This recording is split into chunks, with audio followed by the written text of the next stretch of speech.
O Senhor esteja convosco. Proclamação do Evangelho de Jesus Cristo, segundo Lucas.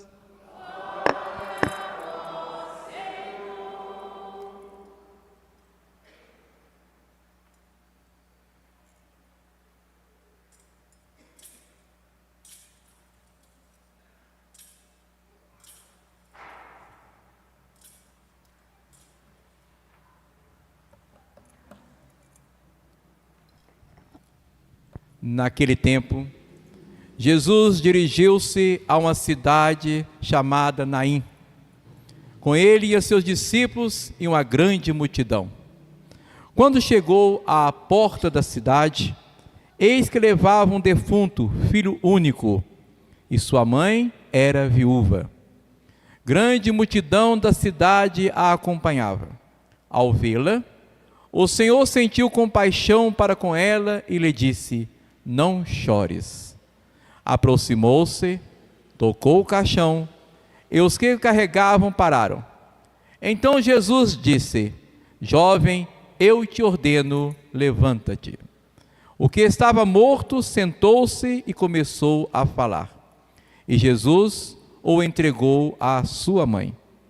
Todos ficaram com muito medo e glorificavam a Deus, dizendo: um grande profeta apareceu entre nós, e Deus veio visitar o seu povo. E a notícia do fato espalhou-se pela Judeia inteira e por toda a redondeza. Palavra da salvação.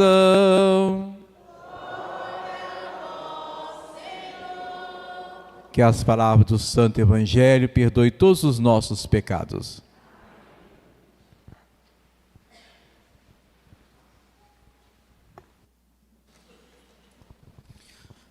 Queridos irmãos e irmãs, queridos irmãos e irmãs também que estão nos acompanhando pela transmissão, com muita alegria que aceitei o convite para poder estar com vocês aqui novamente, nesse período novenário, nesse período em que nós nos reunimos em torno da nossa padroeira, Santa Efigênia, como todo ano a gente faz, para agradecer a Deus, né, por tantas maravilhas, por tanta bondade, por tanta graça, misericórdia que Ele tem derramado em nossas vidas, em nossa paróquia, em nossa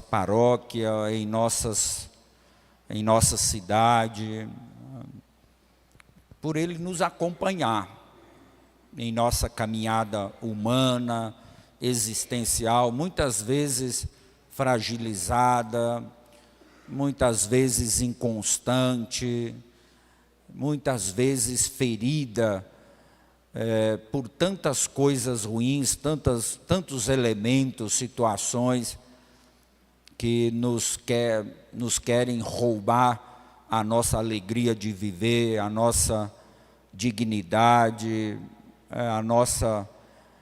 tirar a nossa fé, o nosso compromisso com a igreja, com o reino de Deus.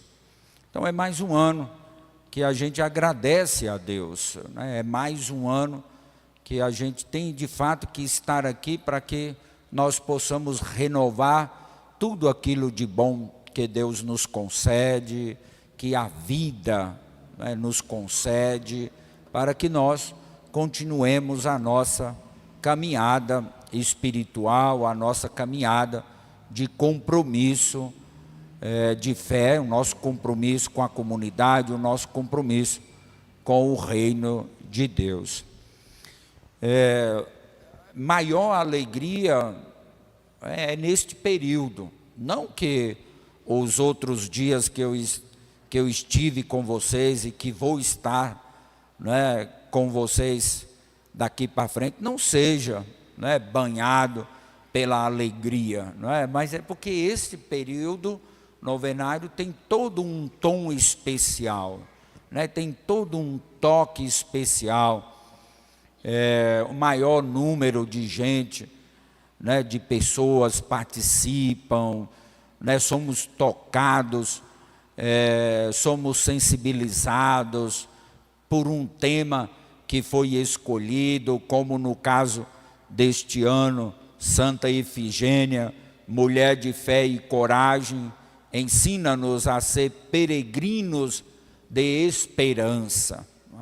Então a gente se sente tocado, a gente se sente fortalecido ainda mais pela mesa da Eucaristia, somos educados pela mesa da palavra, que sempre é proclamada a cada dia, embora 9 dias, mas são 9 dias intensos, são 9 dias de muita alegria, né, de muita gratidão a Deus, por tanto que Ele nos faz, portanto que Ele faz pela nossa paróquia, pela nossa comunidade. E este ano nós estamos celebrando o ano jubilar, e traz exatamente esse tema que vocês, juntamente com o Padre Fernando, escolheram, né? Ensina-nos a ser peregrinos de esperança, ou seja, aquilo que a gente aprende aqui na convivência da comunidade, no espírito da comunidade, aquilo que Jesus nos ensina, que a gente possa levar como peregrinos de esperança ao mundo, as pessoas desanimadas, as pessoas entristecidas, as pessoas enfermas, as pessoas incrédulas, as pessoas que fazem o mal, enfim, para todos aqueles que ainda não têm compromisso, não conhecem Jesus Cristo. E nós temos esta missão, dada por Jesus, através do sacramento do batismo, não é?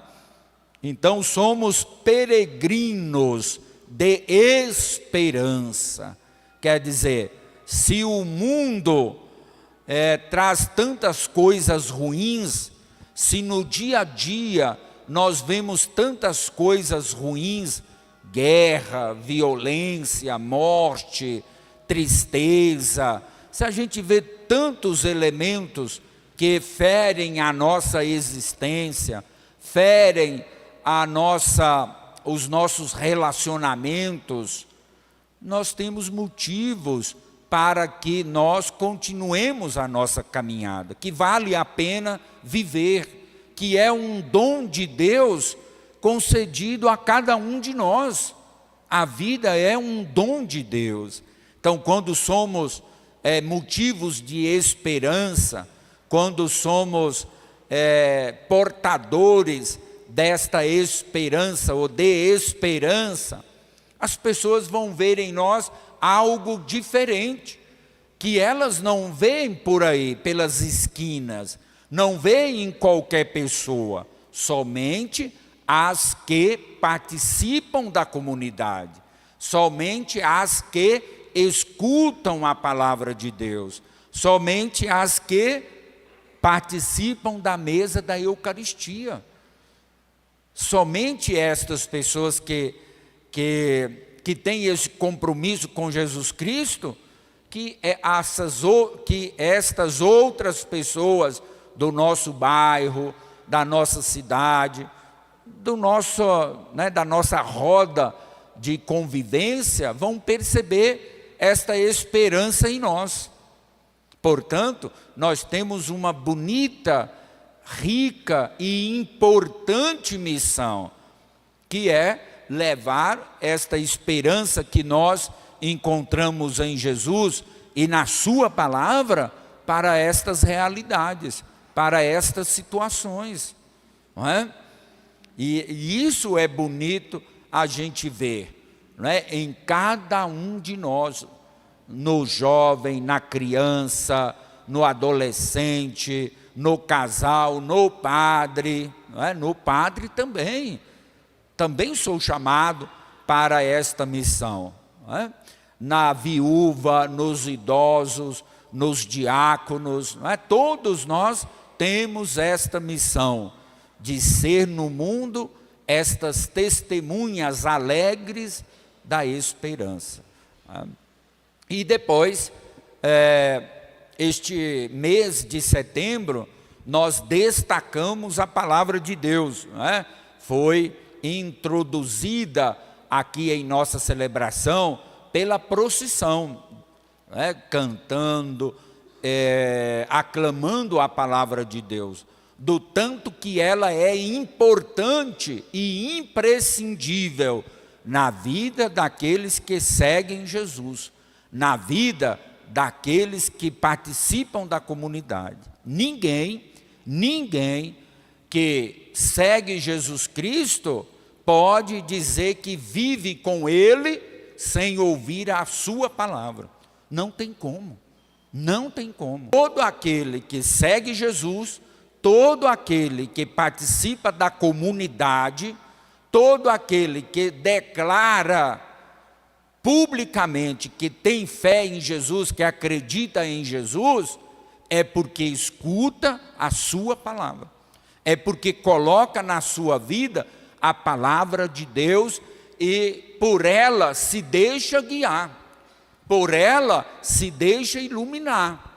Nós somos moldados pela palavra de Deus, né? Numa palavra mais pós-moderna, tecnológica, né? Uma palavra assim mais do nosso tempo, né?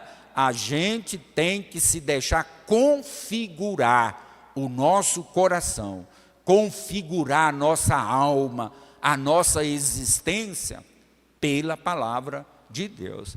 Não podemos, devemos nos esforçar ao máximo.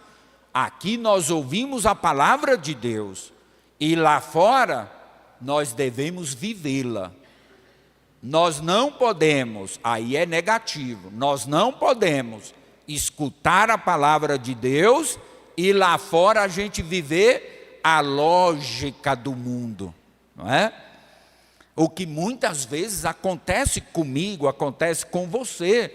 Às vezes aqui a gente escuta bonito a palavra de Deus, né? Mas lá fora a gente pega na arma, mata o outro, né? A gente arma o murro para dar no outro, né? E a gente fala mal, a gente faz isso. Então, o nosso testemunho parece ser, por ser mais cômodo, apenas aqui entre as quatro paredes da igreja. Mas quando chega lá fora, a gente parece vestir uma outra roupa, né? A gente parece esquecer tudo o que foi feito aqui e acaba deixando a palavra de Deus de lado. Jesus quer que nós sejamos compromissados com Ele e com a sua palavra, com a sua catequese, com o seu ensinamento, para que lá fora nós possamos dar testemunho coerente. Falando na palavra de Deus, olha que bonita nos foi dirigida hoje a palavra de Deus. Que bonito, uma palavra forte, não é? Uma palavra iluminadora para todos nós. E quero exagerar mais ainda, né? Que a gente não poderia deixar de ouvir esta palavra em nossa caminhada novenária, não é? Porque ela tem muito a nos ensinar. Preste atenção.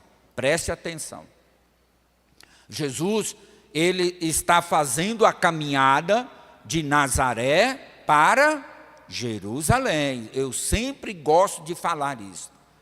É uma caminhada catequética, mais do que um deslocamento geográfico de um ponto a outro. É catequético. Por isso que até hoje nós fazemos esta caminhada, embora nós não estamos lá em Israel, graças a Deus, né? Graças a Deus que a gente está lá, porque lá está pegando fogo, né? Então, mas não é esta caminhada geográfica.